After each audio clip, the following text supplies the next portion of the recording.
magpakita no, ng glory sa buhay ng batang to. So ito na si Pastor to, Engelberto Magpita ng River of God Ortigas. Formerly Galleria. Amen, Pastor to. Dito na lang ako sa tabi para makita po nila yung PowerPoint. Pwede po bang minsan papalakpakan natin ang Panginoon? Hallelujah. Sino po ang na-touch sa story po ni Ate Lucy kanina? Nakita ko may mga umiiyak pa kanina. Actually, ako din po magkukwento rin po ako ng aking buhay. Pero mamaya na po yan, sabay-sabay po tayong pumikit at manalangin po tayo sa Panginoon. Okay lang po ba yun? Sige po tayo po yumuko at humingi po ng gabay ng ating Panginoon. Lord, salamat po sa oras na to. Salamat po, Panginoon, sa mga buhay ng bawat isang naririto, Panginoon. Lord, itago mo ako sa pakpak ng iyong kalwalhatian. Lord, hindi po ako ang kanilang matandaan. Kung hindi ang kagalingan mo, Panginoon, ang kabutihan mo ang siyang manahan sa aming mga puso't isipan, Panginoon. At dalangin namin na sa paglabas namin, mamaya, Panginoon, ng simbahang ito, Lord God, mayroon kang binago sa aming mga buhay at hindi na kami mananatiling muli sa nakaraan, Panginoon. Marami pong salamat sa pangalan ni Jesus. Amen. At amen. Palakpakan po natin minsan ng Panginoon. Alam niyo po, kung meron kayong bagay na hindi dapat po mapagod, yun po ay ang magpuri sa Panginoon. Amen ba? Libre lang po ang amen. Hindi po ako nagkokolekta ng amen po Kapag kayo po ay nag-a-agree sa sinasabi ko, pwede po kayo magsabi ng amen. Amen po ba? Yan, praise the Lord. Nung ako po ay nagpaplano po kung ano po yung ituturo ko po dito sa inyo. Sabi ko nga po, parang mas marami pa dito ang mas matanda pa po sa akin. Sabi ko, Lord, tapos ako po ang maghahayag ng sermon mo.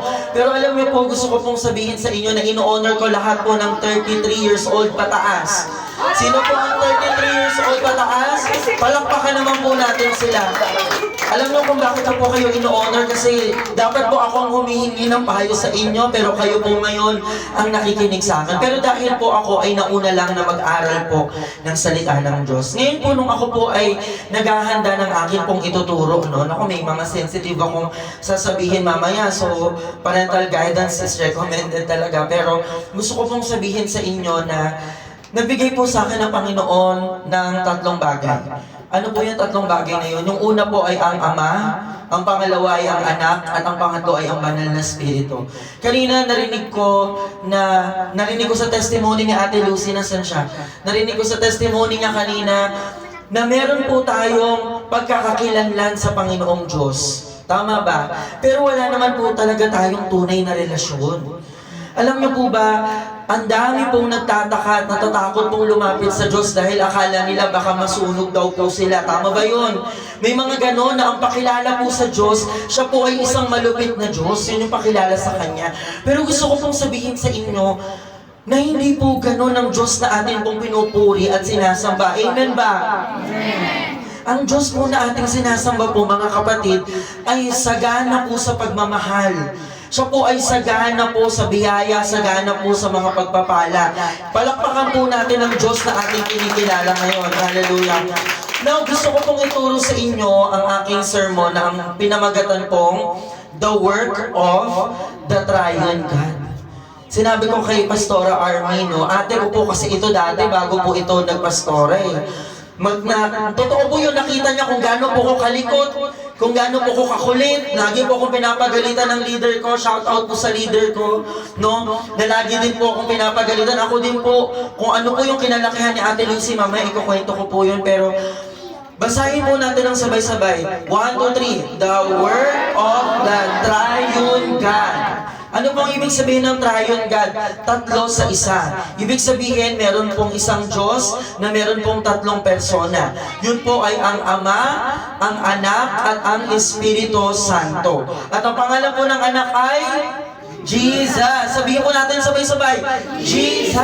Alam mo po, gusto ko pong patunayan sa inyo, ako po ay nakarating na ng Israel. Wow! Ang layo na napuntahan ni Pastor Tom. Nung nakarating po ako ng Israel, nanaliksik po kami. Sa pananaliksik ko po, bilang isang Kristiyano, wala na po kong alam na Diyos na nag-alay ng kanyang sariling buhay.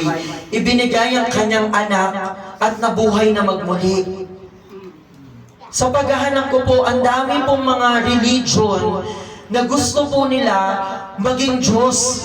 Yung mga tao gusto maging Diyos. Pero dito po sa pag-uusapan natin, yung Diyos natin naging tao. Para po makarelate sa atin. Hello, naiintindihan niyo po ba yung bigat ng sinasabi ko? Meron pang religion, tinatanggal yung pangalang Jesus eh.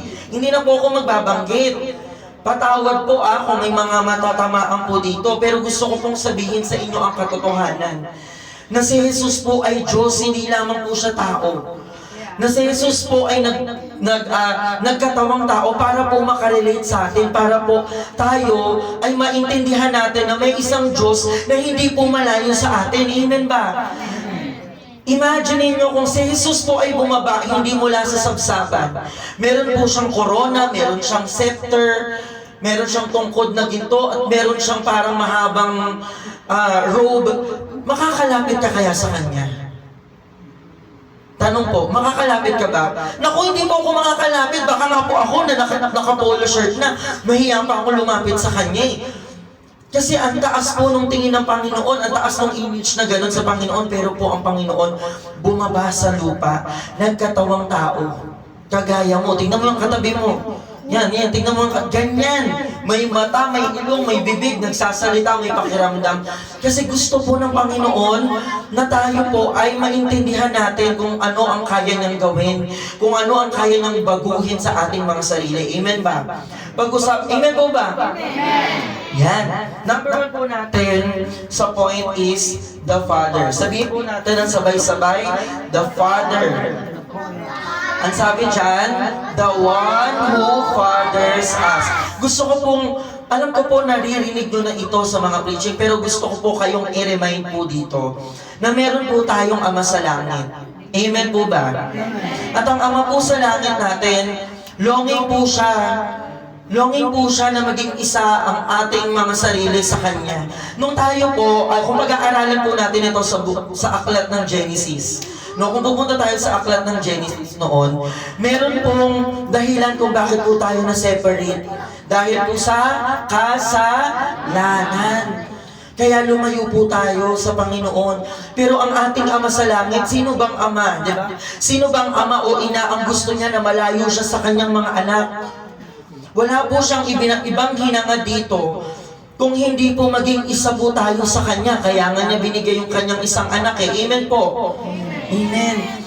Alam mo po, sa mundo po ng punong-puno ng mga pusong basag, sa mundo na punong-puno ng rejection, sa mundo ng punong-puno ng kalituhan, yung ating Ama sa langit po ay ipinapakita niya ang kanyang puso sa pamamagitan po ng pag-gather po sa atin. Sa pagtitipon po natin ngayon. Amen ba? Kaya po tayo nagtitipon ngayon kasi ito po ang disenyo ng Panginoon para po tayo ay maging isa. Pwede ba natin palakpakan ng ating Ama? Ngayon, ano po ang gustong gawin ng Ama? Next point po tayo dyan. Next slide po tayo dyan. Ang nakalagay po dyan, the Father loves. Sabay-sabay po natin basahin. 1, 2, 3. The Father loves. Ang Ama po ay nagmamahal. Hindi lamang po tao. Amen ba? Gusto ko pong sabihin sa inyo na sa mundo po natin ngayon, marami po ang naghahangad ng pagmamahal. Kaya nga may mga tao po sa atin napupunta po sa mga maling relasyon kasi po naghahanap po sila ng pagmamahal. Pero hindi nila alam na yung pagmamahal na yun ay panandalian lamang at hindi yun maibibigay yung mga hinahanap ng puso nila. Gusto ko po bago kayo pumasok sa pagmamahal, lalo-lalo na sa mga kabataan, maintindihan mo muna yung pagmamahal ng Diyos sa iyo. Na kung gaano po siya kawiling para abutin ka, gaano siya kawiling para bihisan ka, gaano po siya kawiling para tanggapin ka. Marami po ngayon mga tao pumapasok po sa mga relationship kasi naghahanap ng pagtanggap. Naghahanap sila ng acceptance. Naghahanap sila ng protection, ng security. Pero hindi nila alam na ang Diyos natin na pinaglilingkuran ngayon, sagana po sa pagmamahal. At kinanta natin kanina, sabi doon, Panginoon, punuin mo ako. Pag naintindihan nyo po yun, maiintindihan mo yung pagmamahal na meron po sa iyo ang Panginoon. Sinabi nga po sa John 3:16, sabay-sabay natin basahin. Itong Tagalog po, 1, 2, 3, go! Sapagkat gayon na lamang ang pag pag-ibig ng Diyos sa sangkatauhan. Kaya't ibinigay niya ang kanyang kaysa isang anak upang ang sino mang sumampalataya sa kanya ay hindi mapahamak, kundi magkaroon ng buhay na walang hanggan. Ganyan po ba kalupit yung Diyos? Hindi po. Kaya nga kapag tayo po ay nag-invite dito sa church at sabi nilang, naku, wag, masusunog ako dyan. Ito ba yung Diyos na nanununog? Yung pinag-aaralan natin? Hindi po, di ba? Hindi naman ganun yung Diyos natin. Kaya nga po, inire-reintroduce ko po sa inyo, pinapaalala ko sa inyo, na meron po tayong Ama, na sobrang pong willing para mahalin po tayo sa kabila ng ating karumihan, di ba? So, sinabi ni Lucy kanina, meron pang isang song yan, meron po yung isang song, yung Sukdulang Biyaya, di ba? Di ba? Yung kahit na sobrang dumi yung yakap mo ako sa aking karumihan, inibig mo ko nang hindi kayang tumbasan. Ganun po yung pagmamahal ng Diyos na meron po sa atin. You know, the Father first called us to experience His love and that we may love others also. Nasa next slide yan, di ba? Ang Ama po, tinawag po tayo para maintindihan natin yung pagmamahal na meron siya at yung pagmamahal na ibinigay niya po sa atin, maibahagi natin sa iba. Amen ba? Amen po ba? Number 2 po. The Father, number 2, point number 2. Next slide please. Ayan na yun, yung kanina. Next slide. 1, 2, 3, go! The Father adopts. Yun, the Father adopts. Ano po bang ibig sabihin ng adopts? Ang adoption po, ibig sabihin po nun, ikaw ay walang mga magulang. Ikaw ay maaaring mag-isa dahil ikaw ay produkto ng kasalanan na iluwal ka lang sa mundo sa pamamagitan ng aksidente. Pero yung adoption po is yung proseso po na kung saan ikaw tinatanggap ka sa isang pamilya na merong nanay at merong tatay. Naiintindihan niyo po ba? Ganun po ang adopt. Sa Tagalog nito is pag-aampon. Di ba? Tama ba? Narinig niyo na ba yun? Inaampon. Alam niyo po, ang katotohanan sa pag-aampon, kapag ikaw po ay inampon ng isang nanay at tatay sa batas, lahat po ng kanyang meron, ang ari-arian niya, ang kanyang kayamanan, ang lahat ng kung anong merong bahay yon, pag-aari mo na rin yun. Ganun po ang adoption. Alam niyo po, meron pong marami po sa atin ngayon fatherless. May mga iba lumaki ng walang tatay. Or kung lumaki man sila ng may tatay, yung iba lumaki ng walang nanay. Marami po sa atin ngayon. Pero gusto ko pong sabihin sa inyo na marami rin pong mga tao ngayon na kilala ang Diyos pero wala pong kinikilalang Ama. Hindi po nila kilala yung God the Father na ating pinaglilingkuran, yung sinasamba po natin. Gusto ko pong sabihin sa inyo na ako po, meron din po akong mga disciples. Katulad ni Ate Lucy kanina, magandang example yun. Ang kanyang spiritual mother ay si Sister RV, no? Pero ako din po, marami din po akong mga disciple, mga batang lalaki po. 17 po sila, marami po sa kanila, walang nanay. Hindi man po patay yung kanilang nanay, pero malayo sila sa kanilang nanay. Meron din po mga wala ng tatay. Dahil hindi po sumakabilang buhay, sumakabilang bahay po. Ganun po yun nangyari. Pero alam mo po, ang ganda po noon kasi ikaw, dahil natanggap mo yung pagmamahal sa Ama, ikaw ngayon yung nagbabahagi ng pagmamahal sa kanila. At ngayon po, yung mga dinidisciple na yun, mga leaders na. Amen ba? Palakpakan naman natin si Lord. Napakabuti ng Diyos. Gusto ko pong sabihin sa inyo na bago po ako ampunin ng Panginoong Jesus, napakadumi po ng buhay ko. Ito na, medyo sensitive to. Okay lang ba, Ate Army? Medyo sensitive to. Gusto ko pong sabihin sa inyo, sinong pinakabata dito? Ilang taon? Si Maya. Ilang taon? Ay, yung baby. Hindi yung baby. Yung medyo nagsasalita na. Diba? 3 years old. Hindi yung baby pa yun eh. Baby pa sa akin na 3 years old. 5 years old. 6. Ganon. 7. 7 yan. May mga 7 dito. Ayan. Alam niyo po ba, nako, pasintabi po sa aking testimony dahil nung ako po ay 7 years old, si Pastor Tom po, ayan, quiet na daw, dali. Nung ako po ay 7 years old, ako po ay napagsamantalahan ng aking tiyahin. At yun po ay naglast for 2 years.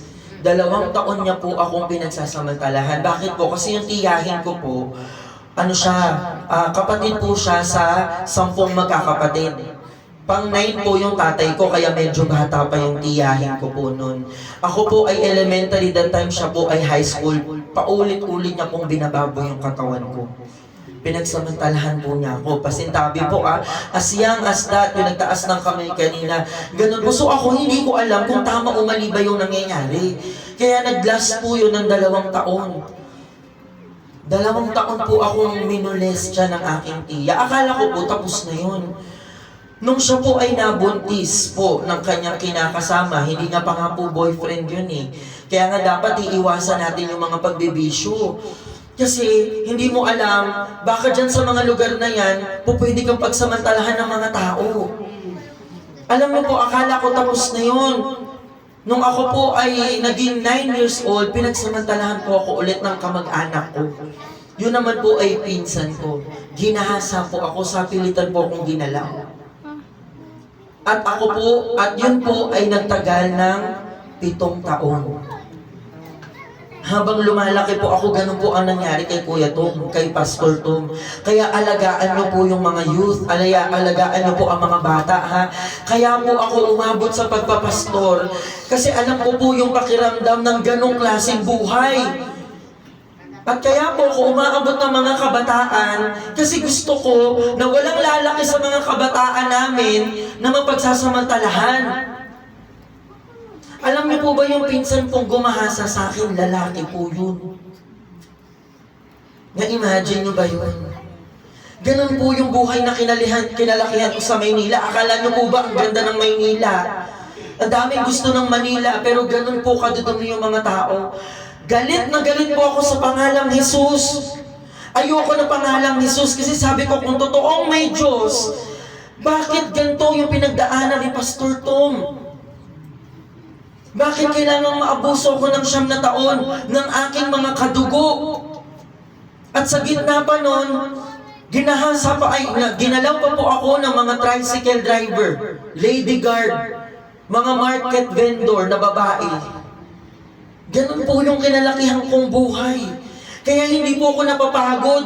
10 oras ang binyahe namin. Ako, parang wala nga lang po sa amin yun. Kasi sabi ko, para po sa mga susunod na henerasyon at para po sa mga magulang. Gusto kong sabihin po sa inyo, palagi akong binubugbog ng tatay kong lasenggo. Kaya binato na ako ng bote sa ulo, binasag yung plato sa mukha ko.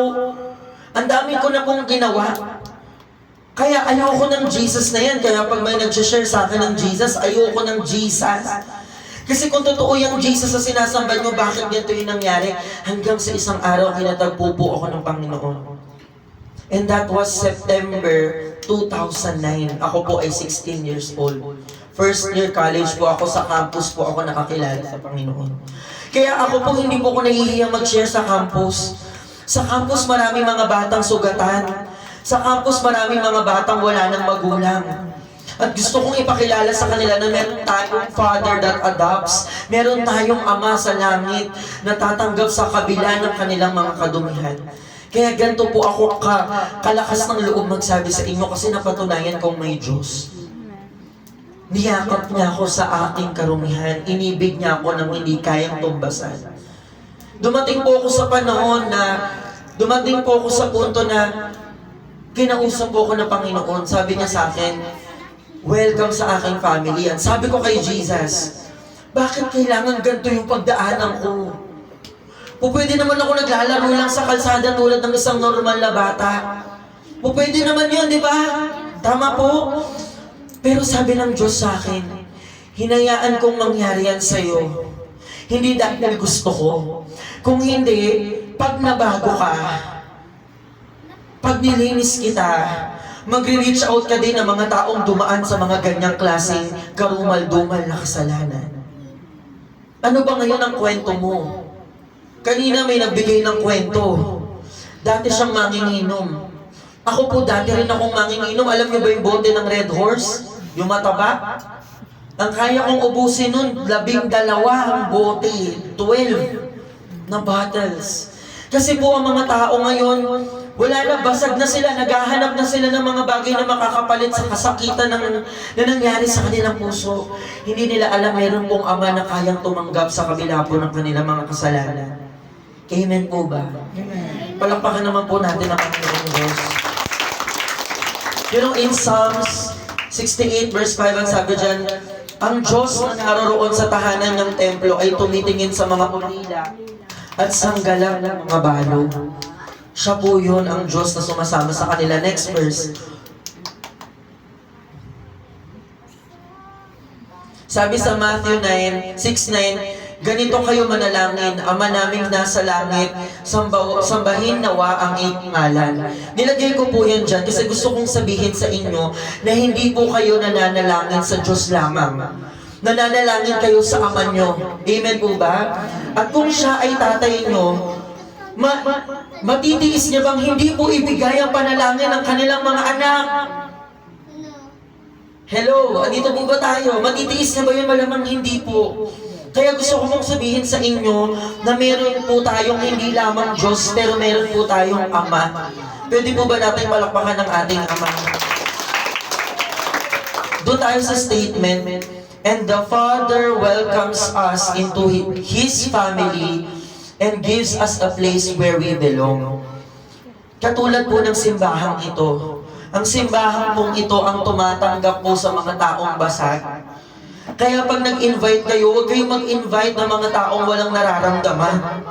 Ang iimbitahan nyo yung mga taong basag, kasi kapag basag yan, makikita nila ngayon na meron kang Diyos na kayang bumuo ng basag na puso. Amen. Amen ba? Number 3, point number 3 sa Father.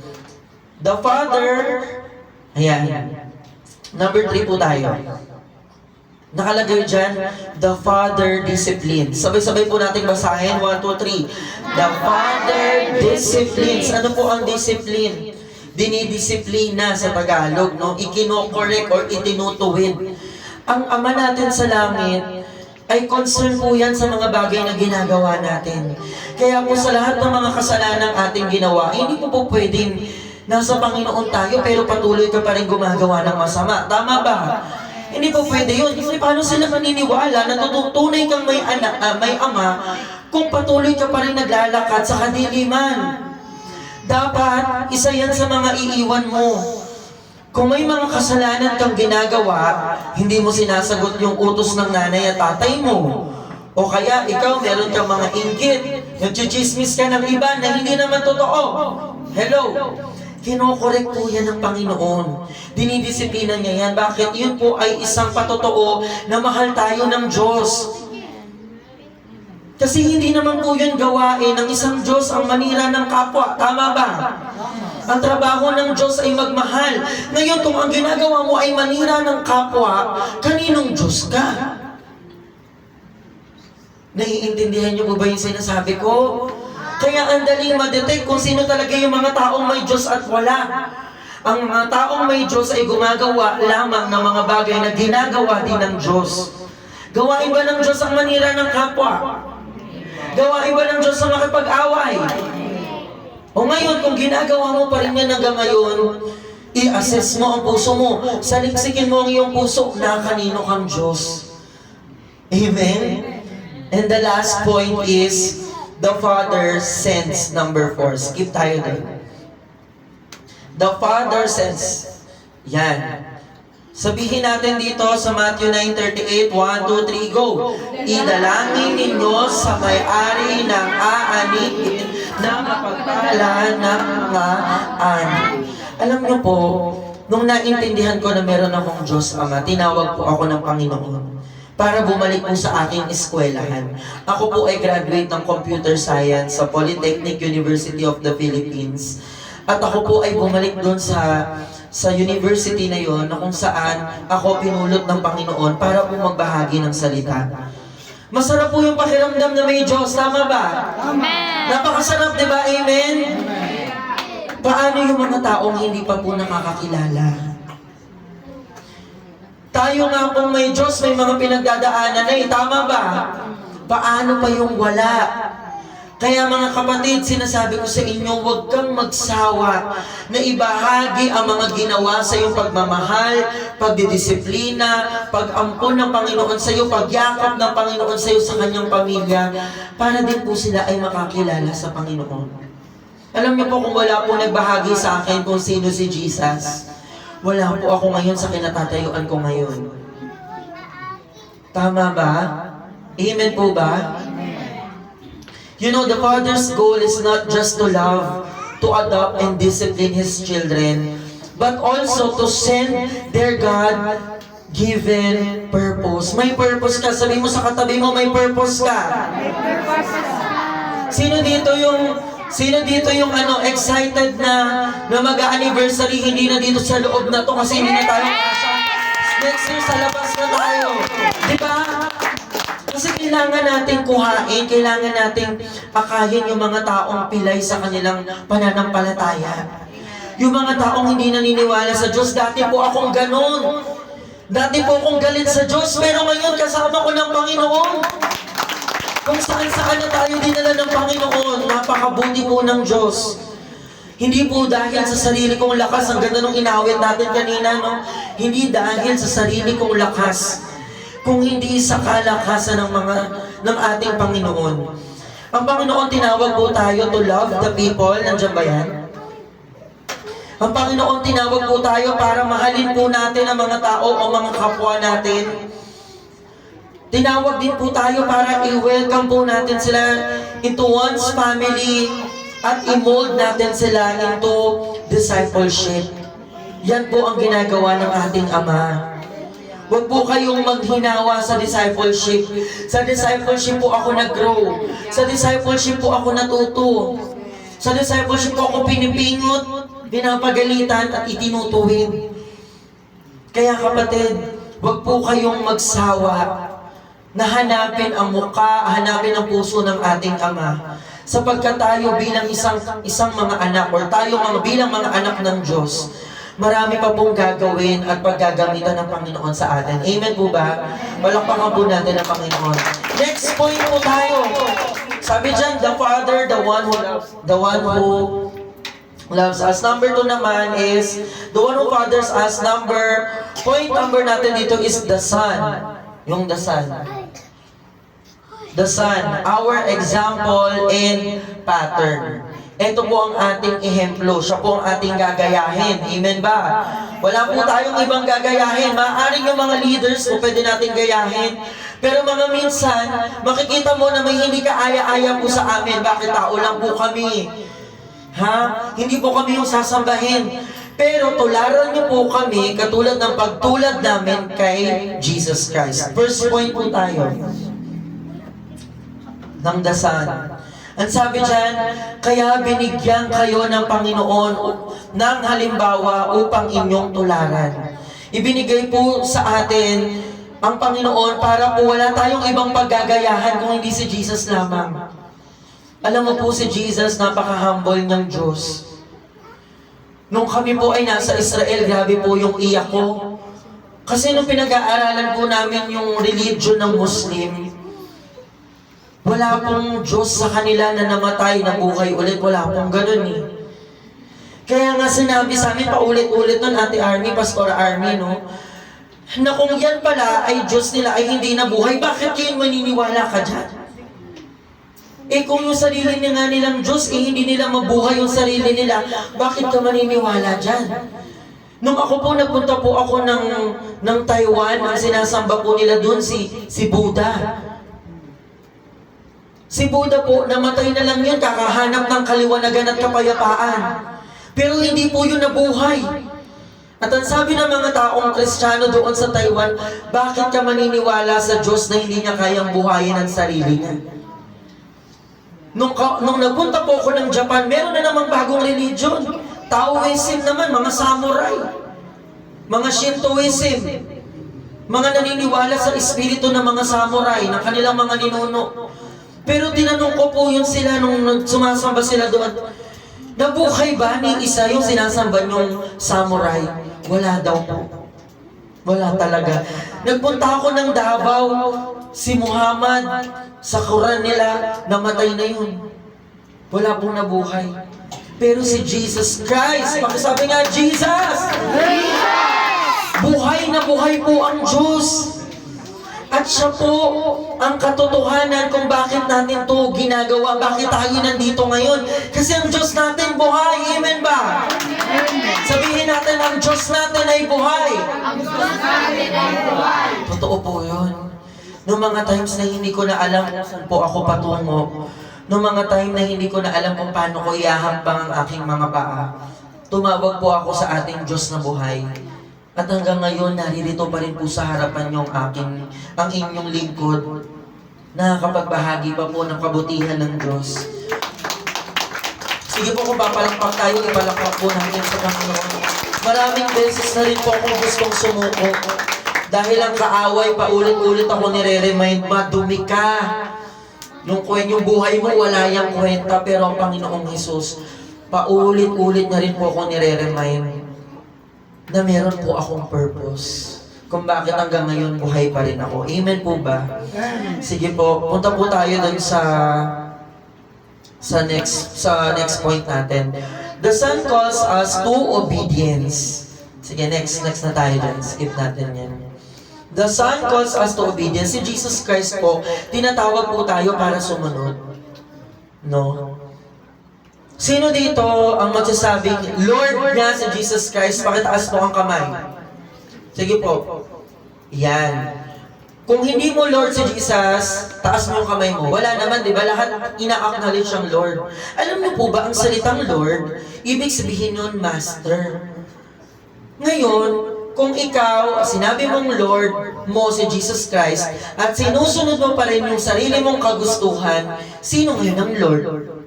Si Jesus o ikaw?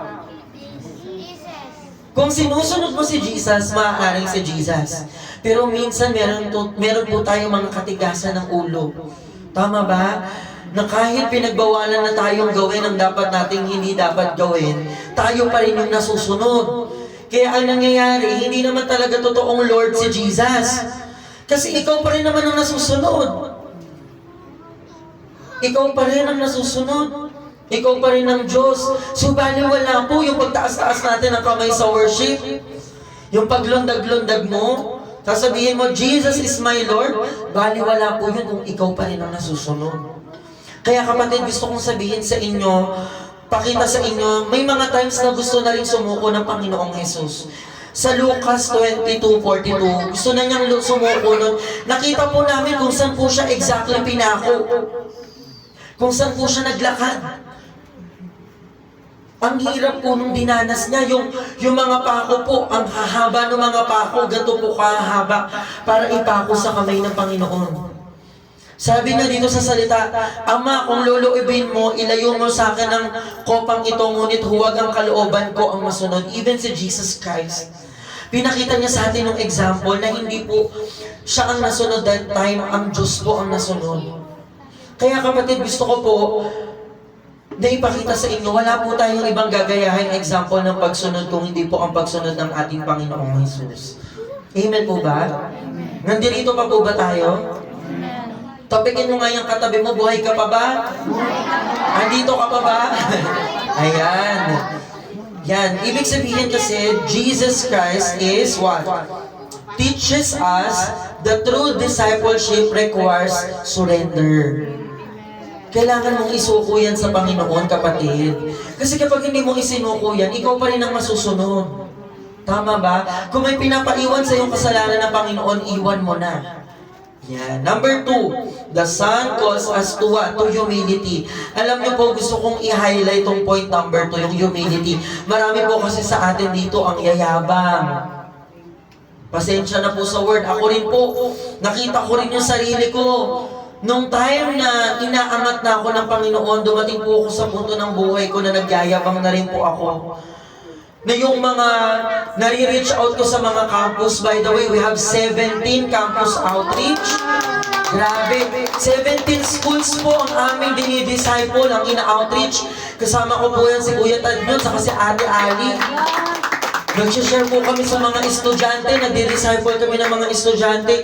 Nagyayabang na kami dahil sabi namin, sa amin galing yung mga harvest.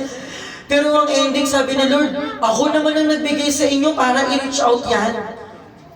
Alam niyo po, si Jesus Christ ang best example ng humility.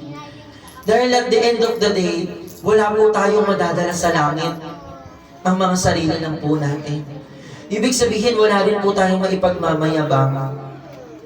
Tama po ba? Wala tayong maipagyayabang. Hindi po ang lakas natin, hindi ang kayamanan natin, hindi ang mga natapos natin. Paminsan yung mga wala pang natapos ang merong kayang ipagmayabang eh. Hindi yung mga taong walang, alam mo yun, yung nagyayabang na may nakatapos. Grabe po. Amen ba? Ang sabi niya dyan sa Philippians 2 verse 8, He humbled Himself by becoming obedient to death. Ang sabi dyan, nagpakumbaba siya at naging masunurin hanggang kanyang kamatayan. Ganun po yung obedience, yung kababaang loob ng ating Diyos na sinasamba. Ngayon, kung ganyan po siya ka-humble, sino po tayo para magmalaki? Amen po? Next point po tayo. The Son calls us to love. Bakit ko po ito inulit? Kasi meron po mga tao sa labas na mahirap mong mahalin. May mga tao po sa labas, binigyan mo na, pinakain mo na, siniraan ka pa. Binigisan mo na, tinulungan mo na, galit pa sa'yo. Pero si Lord, ipinakita niya dito na kahit ang hirap nating mahalin, huwag na tayong lumayo, tayo na lang. Tayo na lang po, kahit ang hirap nating mahalin. Ang sabi dyan, no, ang pinakadakilang pag-ibig na maaaring taglayin ng sinuman para sa kanyang mga kaibigan ay ang ialay ang kanyang buhay para sa kanila. Kahit po hindi tayo worthy para sa kamatayan ng Panginoong Jesus, yet namatay pa rin po siya.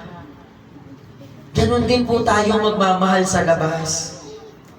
Amen ba? Amen. Ganon din po yung klaseng pagmamahal na gagawin natin.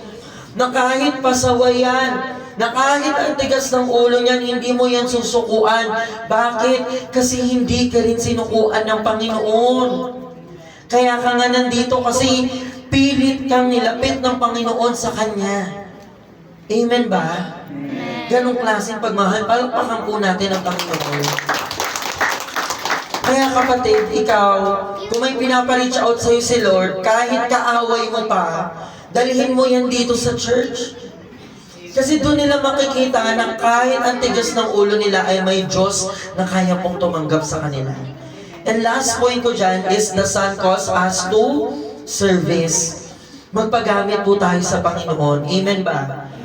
Maging extension po tayo, maging extension po tayo ng pagpapala ng Panginoon sa mga taong nasa labas. Because it says in Mark 10 verse 45, For even the Son of Man, sapagkat ang anak ng tao, si Jesus, ay naparito sa mundo, hindi upang paglingkuran, kung hindi upang maglingkod at upang mag-alay ng kanyang buhay para sa ikatutubos ng marami. Si Jesus Christ, nung bumaba po siya from heaven to earth, hindi po siya yung parang senyorito na utos lang po ng utos. Tama ba? Siya po ang unang umabot. Kaya po kami, umaabot po kami, yung mga pastora nyo, yung mga leaders po ng church na ito, patuloy po yung umaabot.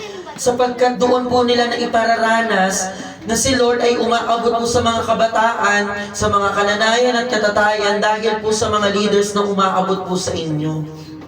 Amen ba? Kaya palakpakan po natin ang mga lingkod ng Panginoon. Hindi po madaling maglingkod, tama ba? Hindi po madaling maglingkod.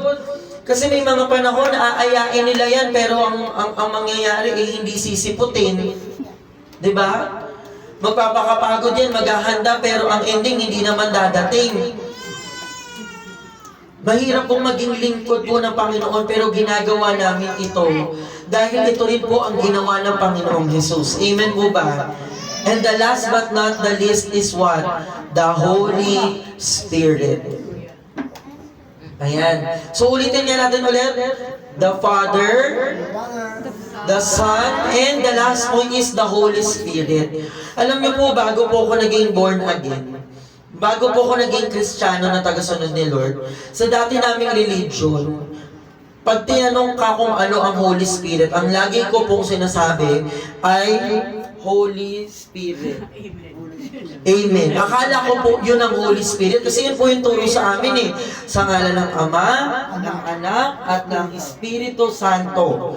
Ganun lagi yun, in the name of the Father, the Son, and the Holy Spirit. Kaya nung pumunta ako ng church, sabi nila, kilala mo ba yung Holy Spirit? Opo. Sino ang Holy Spirit? Eto po. Proud na proud pa ako. Nung kala ko, ang galing ko.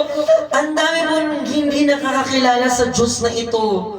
Pero gusto ko pong sabihin sa inyo na ang banal na Espiritu po ay Diyos. Amen ba? Siya po ang nananahan sa atin. Ako po, hindi naman po ako magaling. Pero kaya po ako nakakapagbahagi ng salita sa inyo dahil po sa banal na Espiritu po na sumasa akin. Gusto ko pong sabihin sa inyo, nung college po, paunahang bumagsak yung mga grade ko. Awa na lang po ng Diyos, nakapasa po tayo, nakagraduate on time. Pero gusto kong sabihin sa inyo na hindi po sa lakas ko nanggagaling yung pagtuturo ko po ngayon.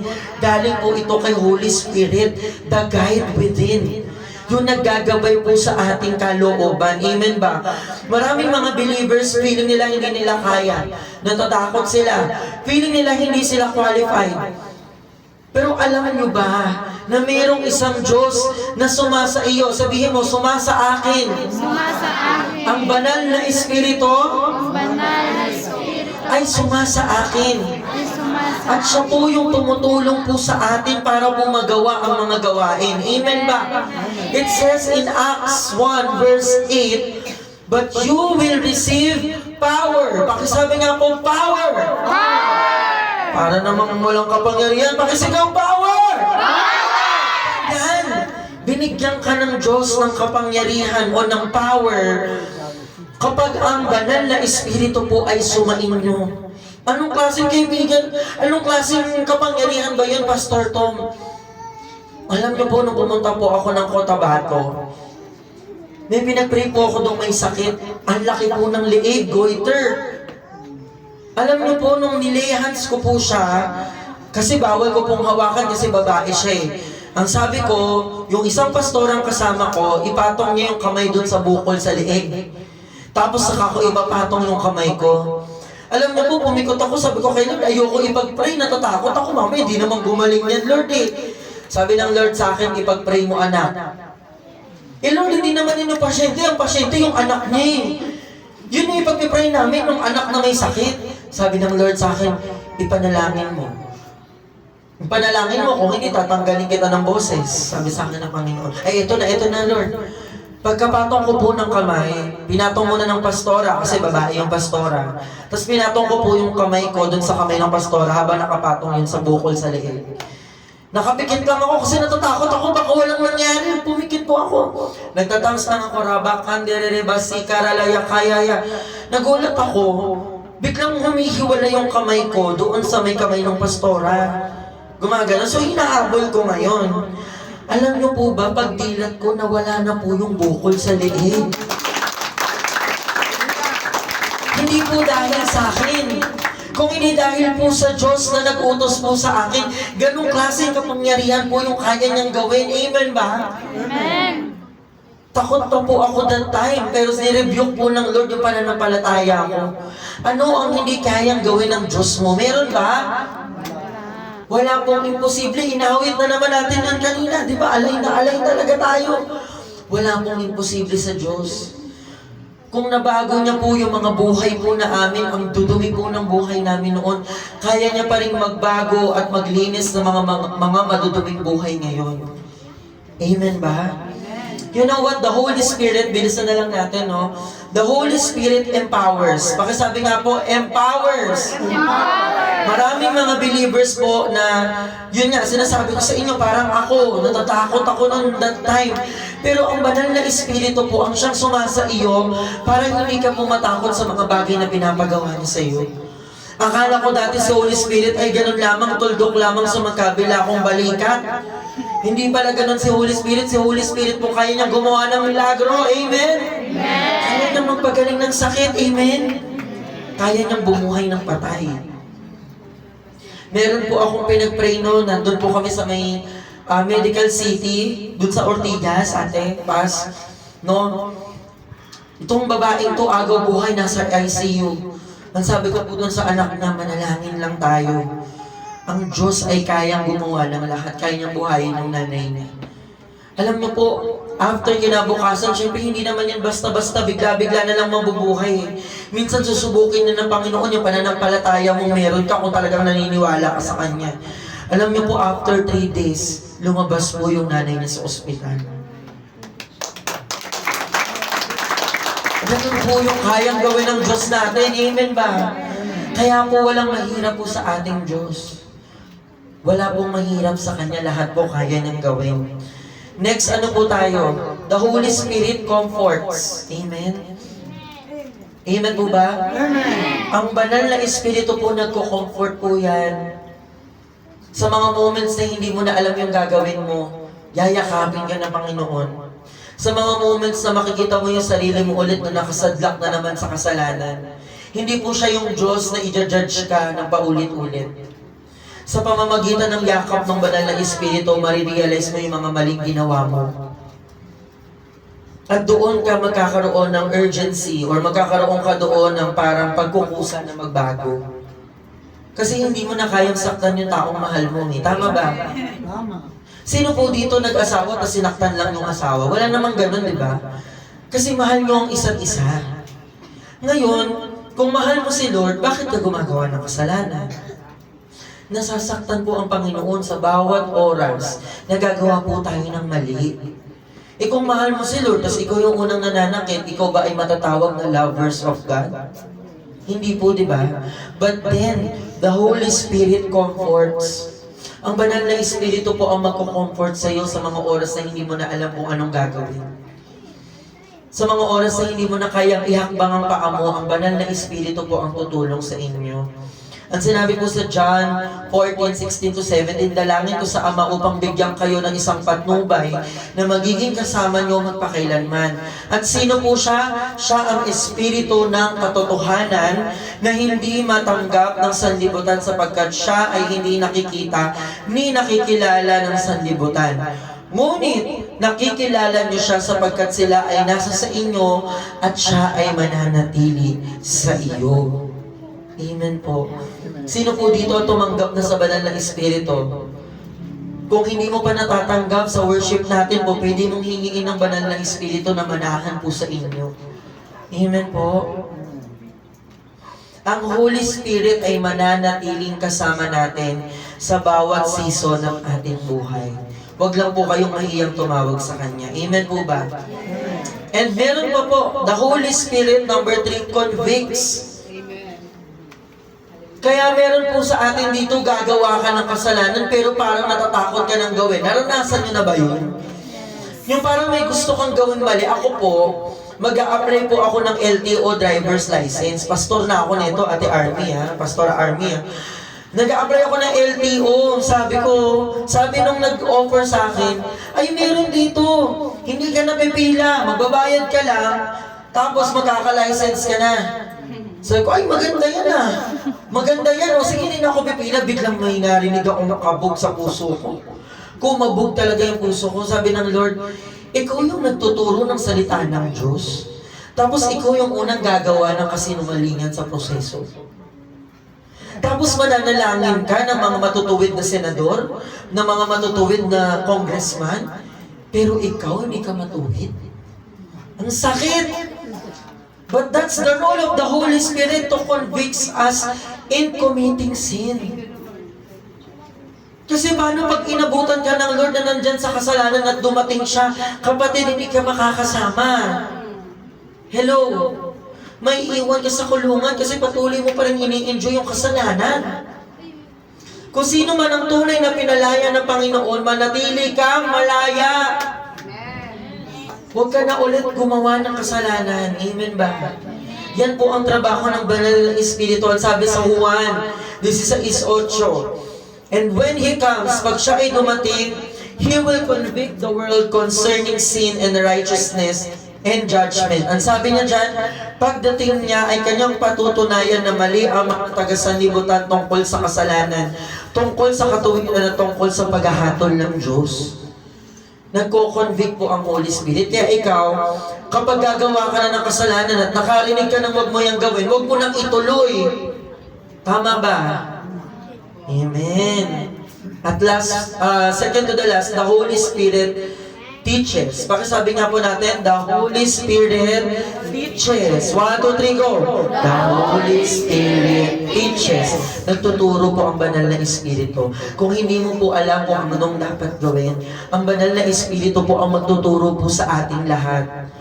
Sino po ba dito na kapag silang ng kanilang anak ay alam na nila agad kung paano maging isang ama at ina? Ako po, nag-i-interview po ako ng ganyan sa aming young adults noon, nahawak ni Pastora Army noon, di ba? Young Pro. Kinausap ko yung mga young adults na mga parents. Sabi ko sa kanila, nung ipinanganak yung panganay mo, ready ka na ba agad maging isang ina? Ready ka na ba agad maging isang ama? Actually, hindi nga namin alam yung gagawin namin eh. May mga times namumutang kami, pero may isa akong narinig na testimony. Sabi niya, nung tinanong ko yung Panginoon, tinulungan niya kami kung paano magtayo ng business. See, ang Panginoon po ay nagtuturo. Huwag mong hayaan na masadlak ka dyan sa posisyon mo kung nasaan ka. Kami po, ako, nung lumaki ako, hindi po ako lumaki sa galing sa mayamang pamilya. Galing po akong squatter. Yung bahay namin, hindi po ganito.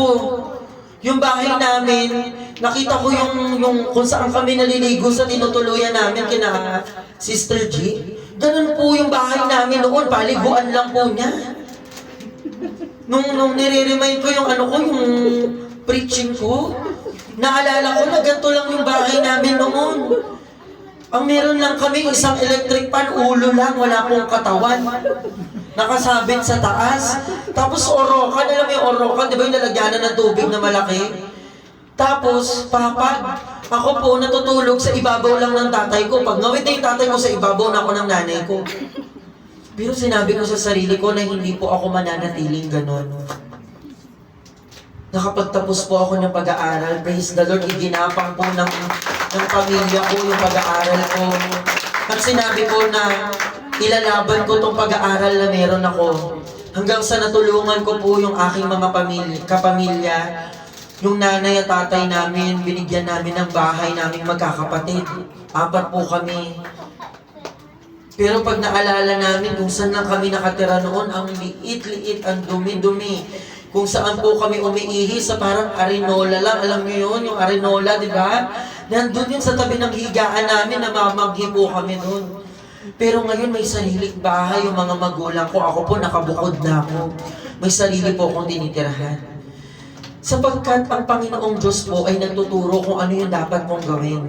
Alam niyo po, noong 2009, September, nagpaplano na po ako mag-shift from computer science to advertising. Bachelor of Arts in Advertising. Kasi hindi ko na po kaya yung computer science. Ang dami pong math. 8 yung subject. 7 dun, mathematics. Ang hirap talaga. Kaya sabi ko, mag-shift na ako, pero alam niyo po, nakinig po ako sa Panginoon. Siya po ang nagturo sa akin na mag-stay po sa aking kurso. Sa awa po ng Panginoon, nakapagtapos po ako. Bago po ako naging pastor, naging empleyado, naging senior, naging team leader, naging manager. Ganun po ang inahabot ko sa awa po ng Diyos. Napakabuti po ng Panginoon. Pwede ba natin palakpakan ng Panginoon? Ang Holy Spirit po ang nagtuturo po sa atin. Even yung salita ng Diyos. Siya po ang nagtuturo sa atin para maintindihan natin ang salita ng Diyos. Kaya huwag kang titigil magbasa ng Bible. Sabi mo sa katabi mo, huwag kang tumigil magbasa ng Bible. Kasi pag hindi mo yan naintindihan, siya rin naman ang magtuturo niyan sa'yo. Amen ba? At last point ko po is this. The Holy Spirit guides. Siya po ang naggagabay. Siya po ang parang ilaw sa ating mga paanan na nagtatanglaw po kung saan hindi na po natin alam kung saan tayo patungo. Yun po ang ginagawa ng banal na Espiritu. Kaya kung may mga times na hindi mo na alam ang gagawin mo sa buhay mo, kapatid, huwag mo sayangin yung buhay mo. Alam niyo po, bago po ako dumating dito, nakareceive ako ng news na 40 na mga kabataan na napapatiwakal. 40 sa isang araw. Sa Pilipinas po, nakatanggap po ako ng balita.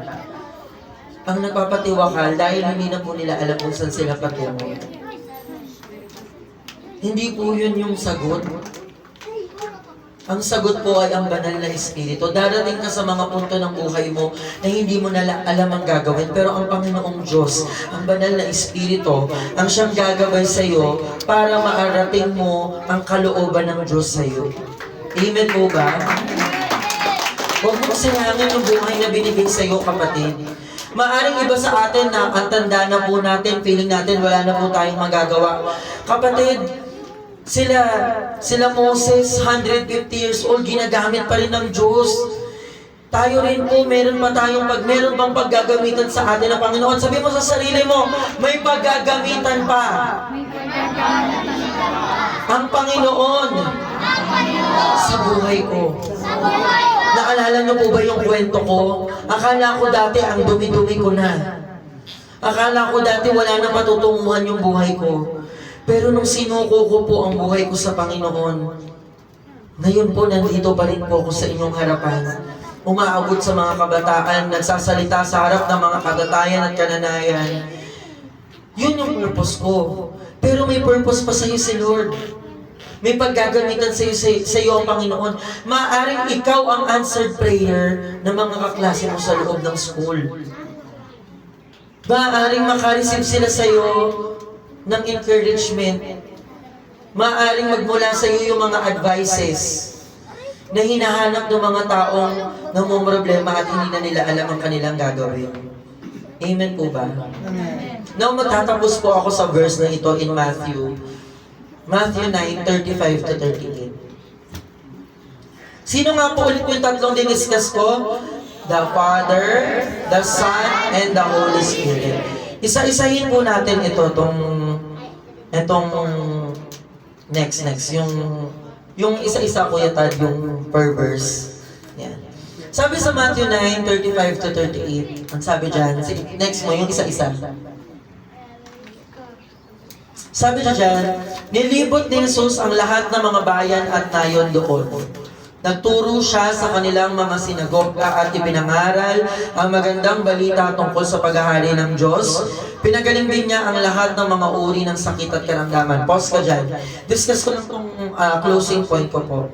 Si Jesus Christ, hindi po siya parang senyorito lang na nanatili po sa kanyang trono. Si Jesus po, pumunta siya saan? Sa mga bayan at sa mga nayon. Pag pinag-usapan po natin yan, para po yung mga barangay, mga bahay, at mga eskwelahan or mga campus. Ganun po yun. Nagturo siya sa kanila doon sa mga lugar na yon at pinagaling niya rin ang lahat ng uri ng may sakit at karamdaman. Next verse tayo, Kuya Tay. It says in Matthew 9:36, nang makita niya ang napakaraming tao, nahabag siya sapagkat sila ay litong-lito at hindi alam ang gagawin. Para silang mga tupang walang pastol, napakarami po niyan sa labas. Napakarami po niyan sa labas. Meron po akong tiyuhin na namatay na. Ang kanya pong ginagawa ay pagbibenta po ng droga. Bata pa lang po kami, nakikita namin yun sa kanya. Tinanong ko yung tiyuhin ko, sabi ko, ba't yan ang ginagawa mo? Wala naman kasi kami ibang source eh. Wala naman kami inaapakang tao. Pero gusto kong sabihin sa inyo, napakaraming tao ang litong-lito at hindi nila alam ang gagawin. Kaya napupunta sila sa mga gawaing hindi po tama. Maraming mga tao ang nanlalamang sa kapwa. At yun po ang assignment sa atin ng Panginoon. Yun po yung pinuntahan ng Panginoon. Pumunta po tayo sa mga lugar na yun na kung saan sila ay parang mga tupang walang pastol. Next verse tayo, Kuya Tad. I will end here. Ang sabi niya dyan, kaya't sinabi niya sa kanyang mga alagad. Sino po dito ang alagad ng Diyos? Pakitaas po ang kamay. Tayo pong lahat yun. Alagad po tayo ng Diyos. Pag sinabing alagad ng Diyos, sumusunod po tayo sa Diyos. Sumusunod ka ba sa Diyos? Amen. Pakasigaw, Amen. Praise the Lord. Sabi niya dyan, napakaraming aanihin, ngunit kakaunti ang mag-aani. Idalangin ninyo sa may-ari ng aanihin na magpadala ng mga mag-aani. Ano pong ibig sabihin dyan? Marami pa pong mga tao ang nalilito sa kanilang landas. Marami pa pong mga tao na katulad ko na biktima ng molestasyon, mga ginahasa. May mga kilala pa ako, mga batang lalaki na uuwi sa mga bugbugan. Mga batang babae, pinagsasamantalahan. Hello, nandito po ba tayo? Napakarami pa po ng mga ganong klaseng tao sa labas. At wala po silang Jesus. Kaya ang sinasabi dito, idalangin nyo sa may-ari ng aanihin na magpadala ng mga maaani. Last verse. Sino yun? Sabi sa Isaiah 6 verse 8, sabihin natin sabay-sabay. 1, 2, 3, go. At Narinig ko ang hinihingi ni Yahweh na nagsasabi, sino ang aking ipapadala? Sino ang magpapahayag para sa atin or sa Diyos? Sumagot ako. Ang sagot ay, narito po ako po ang inyong ipadala. You know, this service, this anniversary service, is a reminder of God's love and His love towards people outside this place. Ulitin ko po, ang anniversary po na ito ay pagdiriwang po sa pagmamahal ng Diyos po sa atin at ang pagmamahal ng Diyos sa mga taong hindi pa nakakakilala sa Kanya. Nakakahiya po talagang mag-evangelize kung nananatili ka sa kasalanan. Kasi bakit? Ipapahiya ka ng enemy, ng diablo. Papahiyain ka ng diablo na hindi mo kaya yan, na madumi ka.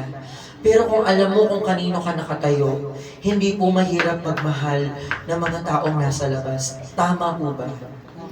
Huwag kang magsimula sa isang malaking gawain na mag-share agad. Simulan mo sa mga taong malapit sa'yo. Baka mamaya sa pamilya mo may hindi pa nakakakilala sa pangalang Jesus. Baka mamaya sa loob ng pamilya nyo hindi pa si Jesus ang center. Kaya ka ngayon nakakarinig ng salitang ito. Kaya tayo nagdidiwaw ng 3 years ng kabutihan ng Panginoon is para itong kabutihan na ito ay maibahagi natin sa iba. Amen po ba? Magsitayo po tayong lahat. Palakpakan po natin ang Panginoon. Hallelujah.